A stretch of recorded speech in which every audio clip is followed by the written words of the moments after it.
What are wetlands? Wetlands are the areas containing swamps, marshes, or the land which is unsaturated. Most of the land in such areas are covered with water most part of the year. Water is always there either on the surface or just below the surface where the soil is located, thus giving the name wetlands. Such areas are completely saturated with water.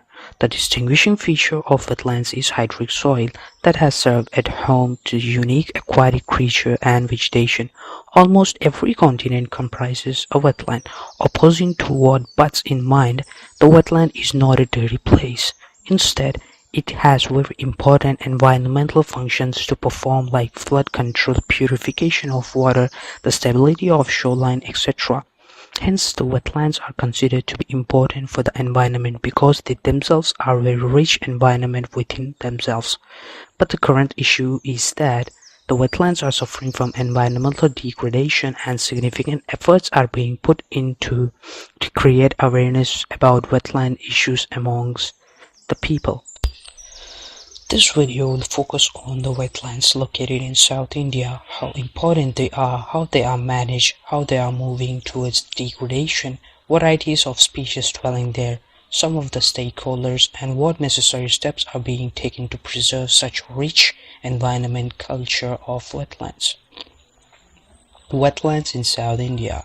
The country of South India has a very beautiful location and comprises a great wealth of ecosystems provided by wetlands, which are home to unique and diverse habitats. Wetlands have a very important responsibility to serving the environment and the society. South India has a very rich collection of wetlands that has been classified in many different ways. The wetlands of South India comprises of ponds formed as a result of rainfall, fields irrigated when manually, salt pans, canals, and sewage forms. According to Ramsar Convention, there are 26 such bodies in India that can be classified as wetlands. But the fact is that there are much more than that. The number 26 is according to the definition put forward by Ramsar in the year 2013. The wetlands are suffering from severe environmental degradation. The reasons for them are popularly the increasing trend of urbanization, increasing population, and extreme rise in economic activities. Before moving on to the degradation of these wetlands, we'll first see what wetlands are located in what areas of South India. Vambanath coal and its natural values. South India has a very diverse topology and climatic conditions. About 58.2 million hectares of area is covered by wetlands in India. They are called as Ramsar sites in India.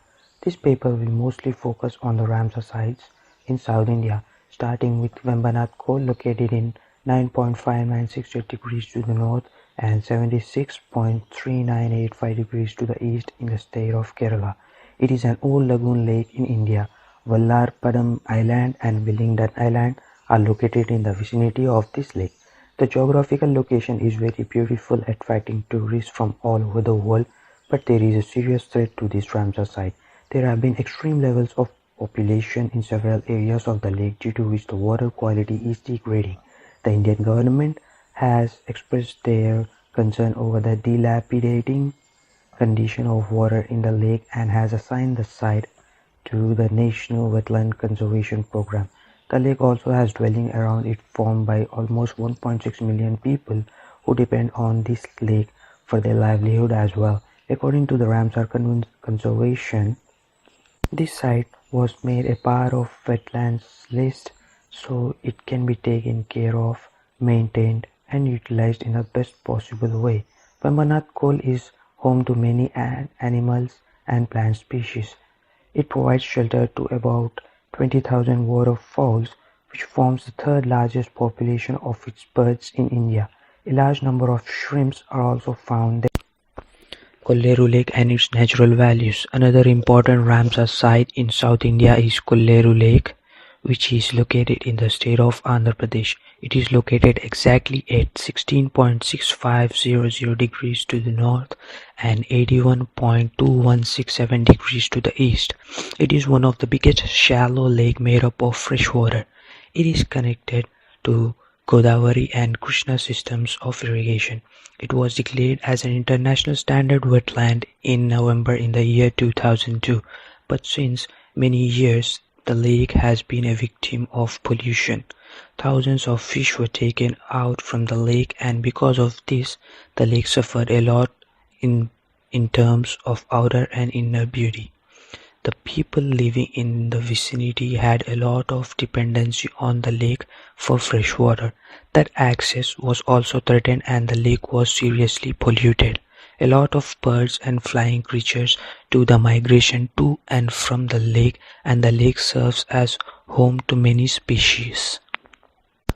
In Kolleru Lake, there is a very beautiful bird sanctuary made to watch all the bird species in that area. Waterfowls are found in abundance and towers have been made in the sanctuary to watch them.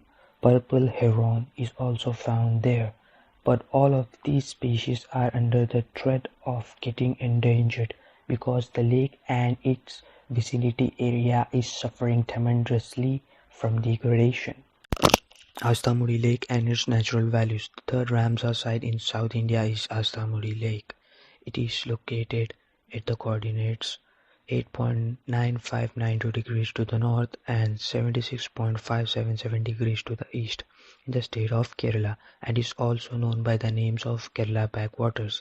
It is an interconnection of rivers, lakes, canals and rivulets. It is home to many diverse aquatic species. This lake is famous for boathouses and scenic beauty. The lake too suffers from pollution which is affecting its ecosystem adversely. Much less concern has been paid to conserve the natural beauty it provides. It has been recognized as a wetland of international standards and importance as explained by Ramsar conventions. Astamudi is home to a lot of species both endangered and threatened to be endangered. That is why the site has been declared as Ramsar Site. There are many endangered plant species found there, the most prominent of which is Syzygium travancoricum. Almost 97 species of fish and 57 bird species are found there in abundance. Sampling of natural values in Ramsar site. The natural resources include air, water, soil and biomass. It is very important to sample these values in the wetlands so they can be evaluated in a better way. It would be much easier for the stakeholders to know the current condition of wetlands and find ways of improving them. Now the point to think about is how to sample them. For that purpose, firstly, it is needed to classify what elements are needed for survey. Discussing wetlands, the elements to be sampled may include the population there, the contamination in the environment, the alteration in the landscape, etc. All this comes under the cloud of environmental survey. The main objective of each study or sampling is to note the current status of the area and what kind of changes are expected in it. So firstly, one has to define a spatial context where population exists. Study population in the areas of wetlands. Multi-stage designs or stratified designs can be used. The natural values or the population existence is in clusters most of the time. So once the clusters are identified, detection of changes becomes a bit easier. For clustering, adaptive sampling techniques can be used. Another type of sampling is called capture-recapture sampling, which estimates the size of the population by assuming closest area population. Some other techniques that can be used for sampling is Monte Carlo sampling, which makes use of constant probability density functions, as Monte Carlo sampling involves computation of random sampling, generating a probability distribution and a numeric result. So this sampling technique can be helpful in improving the situation of wetlands. For sampling the animals and plant species, datasets with species of plants and animals which are detected and undetected present in an area are generated. These are run through random computations to determine the probability of being present in that area. This method includes graph, algorithms, computations, etc. Other methods which can be adopted are vegetation sampling, considering the studies and methods carried out by the local and state organizations, spatially analyzing the regions, conducting surveys, assessing the wildlife habitat, both flora and fauna, the different stages of their lives such as eating, resting, sleeping, migration, etc. Wetland management in South India. Other than the above mentioned, there are several number of wetlands such as Point Kalimar Wildlife and Bird Sanctuary, Sastam Gota Lake, Chilika Lake, Nala Sarovar Bird Sanctuary, Poch Wetland, etc. Each of them has been recognized as a wetland according to Ramsar Convention. As highlighted for a couple of locations, wetlands are facing a serious threat to their ecosystem, the surrounding water, the increasing population, pollution, and the degradation in the quality of water has been serving as a serious setback to the wetlands in South India. Let's see who has the power or authority to manage the wetlands, because in the end there needs to be someone or some organization that is responsible for the degradation of wetlands. In most of the areas, central government takes the whole of the management. But the hot news about it is that the authorities managing the wetlands are not receiving much attention by the government, due to which such ecologically fragile areas are suffering a lot. But according to the Times of India, the federal central has decided to decentralize the power of wetlands so that better maintenance can be done to preserve such fragile ecological systems, which is home to thousands of species and serves to purify the environment. The notification circulated by the Times of India said that wise use principles needs to be employed for the conservation and management of the wetlands in South India. Most of the work done up till focus more on the ecological and environmental impacts of wetlands. There is an immense need to go through research on the socio-economic reasons which forms the basis of such changes in the wetlands. The wetlands are suffering in many ways, and the upcoming discussion will shed light on it. Disturbance regime in South India. These wetlands provide a lot of necessities to the humans, including fresh water to drink, purification of water, fodder, home to diverse species, storage of flood, and some animals' needs as well. Here are some of the disturbances which are witnessed in the previously told Ramsar sites. The wetlands in South India are degrading very rapidly, due to which immense appreciation is carried out for the efforts to conserve them. There are several factors resulting in the degradation. For example, conversion of agriculture. The farming trends are gradually shifting, leaving the wetlands to suffer. Crops like those of rice were too much wetland dependent, but now, due to the changes in the agricultural norms, rice can be virtually grown even on the plain areas. The second factor degrading these wetlands ecologically is the changes are hydrology, which refers to the geological changes in the function, values, or appearance of the wetlands. One of the most crucial reasons for the suffering of these wetlands is defoliation, which means the overgrazing of the animals, resulting in the changed hydrology of the wetland.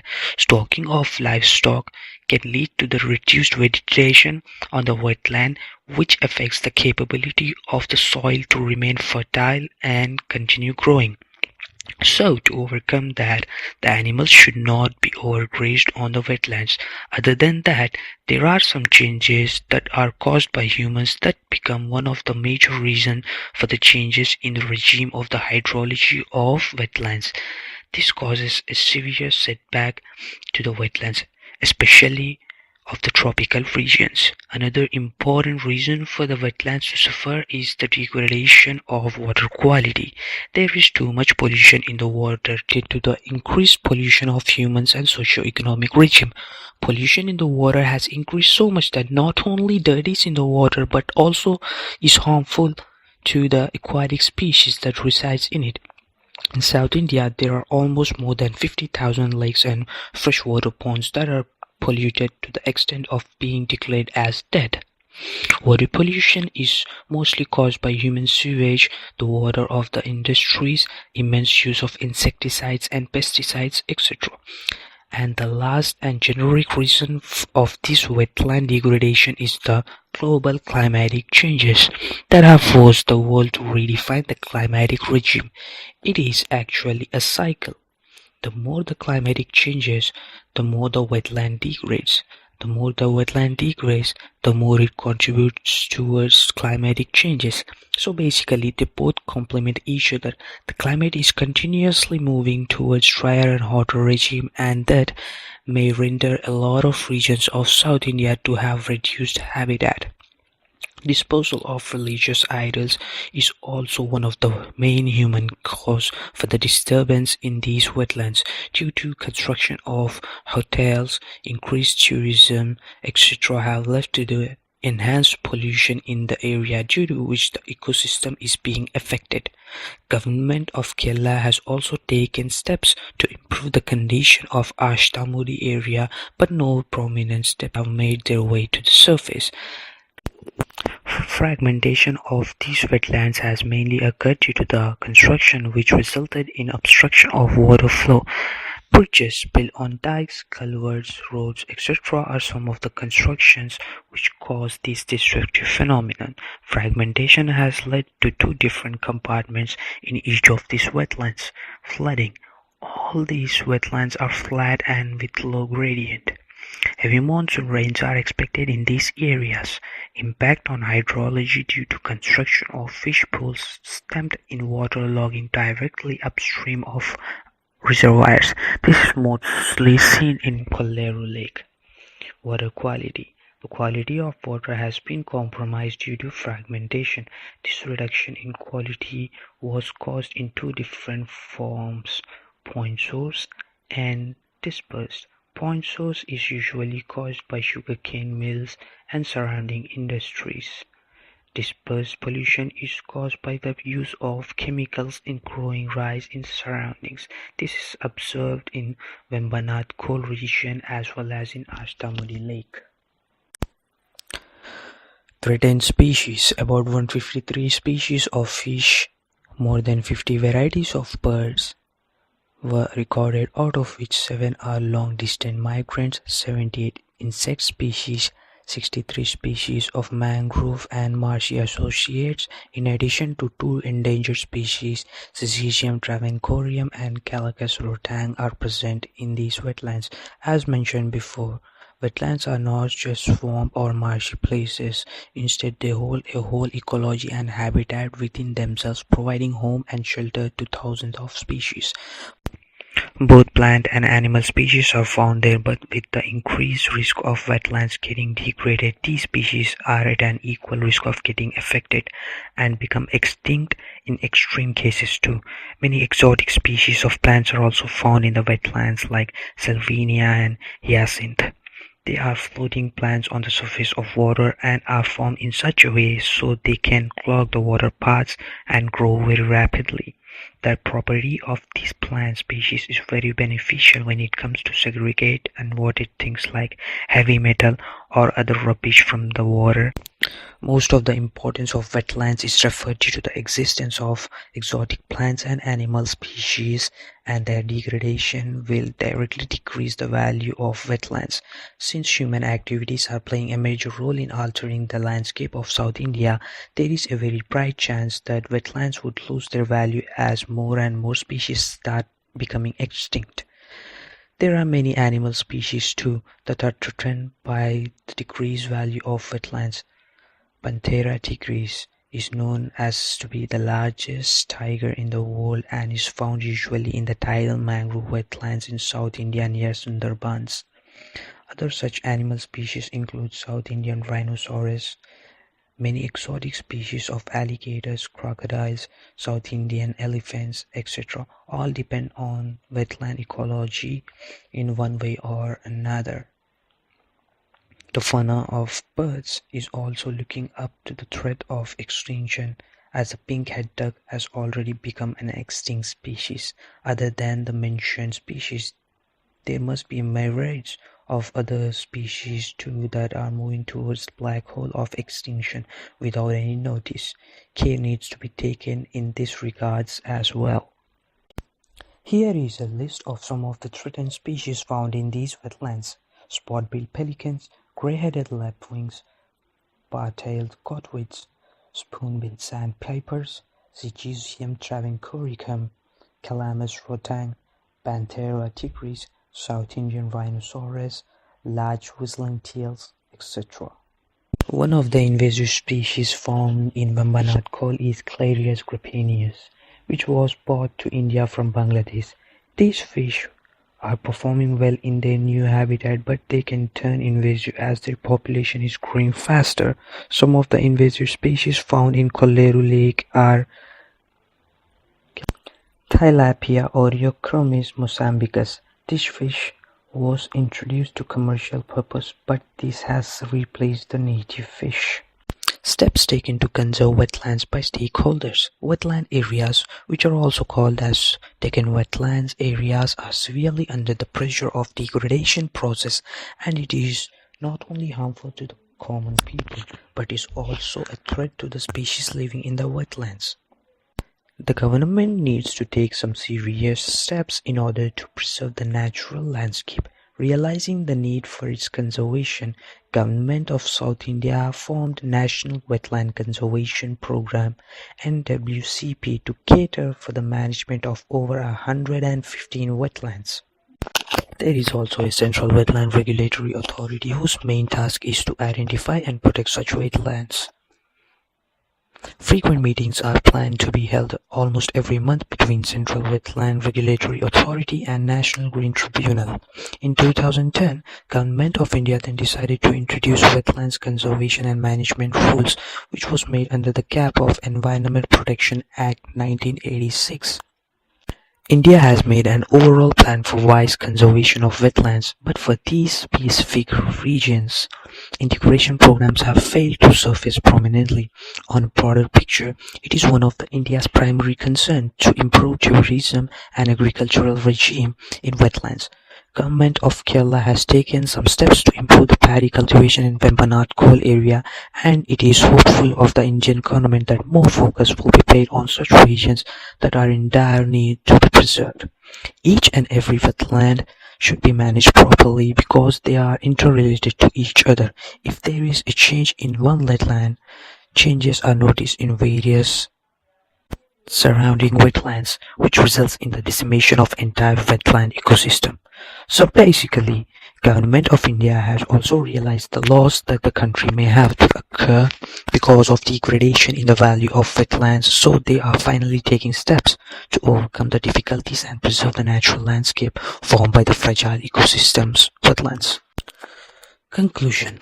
Over the past few years, even the Ramsar sites, that is the wetlands, have immensely increased. It is only based on Ramsar Convention that 26 sites have been identified, while the fact is that the actual number of wetlands in South India is much more than that.